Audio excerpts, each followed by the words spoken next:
বাংলায় কথা বলাই অপরাধ, ভিন রাজ্যে আক্রান্ত বাঙালি। কোথাও বাংলার পরিযায়ীদের হেনস্থার অভিযোগ, তো কোথাও আটকে রেখে শারীরিক নির্যাতনের অভিযোগ।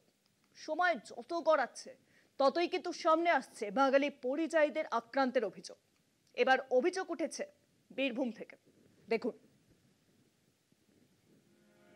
দিল্লি, মহারাষ্ট্র, তামিলনাড়ুর পর এবার পাঞ্জাব, ফের আক্রান্ত বাঙালি শ্রমিক। উত্তর 24 পরগনার বসিরহাটের গাফফার মণ্ডল 15 দিন ধরে হরিয়ানায় আটক বলে অভিযোগ পরিবারের। বাংলা ভাষায় কথা বলার জন্য বাংলাদেশি হিসেবে চিহ্নিত করে মারধর ও মানসিক নির্যাতনের অভিযোগ উঠেছে। শেষবার তার স্ত্রীর কাছে ফোন এসেছিল 11ই আগস্ট রাতে। দুশ্চিন্তায় পরিবারের সদস্যরা। পরিবার ইতিমধ্যেই মুখ্যমন্ত্রী ও জেলা প্রশাসনের কাছে লিখিত আবেদন করেছেন, যাতে গাফফার সুরক্ষিতভাবে বাড়ি ফিরতে পারেন। ওনাকে আটকে রেখেছে, খেতে না, ওখানে মারধর করছে, ব্যাগপত্র কেড়ে নিয়ে সরকার। উনি বাঙালি, তাই হ্যাঁ, আমরা চাই বাড়ি আসুক। শুধু বসিরহাটের গাফফার মণ্ডল নয়, ভিন রাজ্যে কাজে গিয়ে শারীরিক নির্যাতনের শিকার বীরভূমের নলহাটির বাসিন্দা। মুম্বাইয়ে রাজমিস্ত্রির কাজে গিয়েছিলেন তিনি।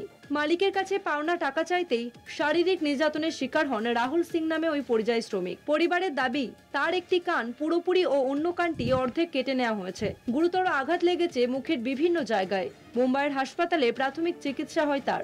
সোমবার রাহুল নলহাটির বাড়িতে ফিরতেই ছেলের এমন অবস্থা দেখে কান্নায় ভেঙে পড়েন তার মা।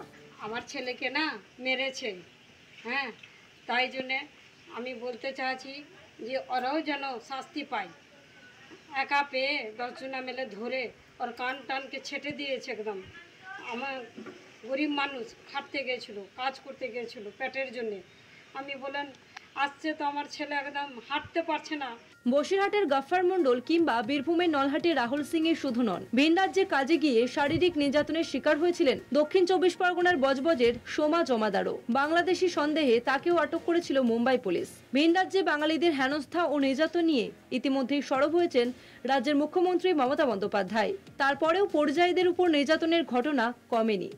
সঞ্জিত চক্রবর্তী ও মনা বীরবংশের রিপোর্ট, কলকাতা টিভি।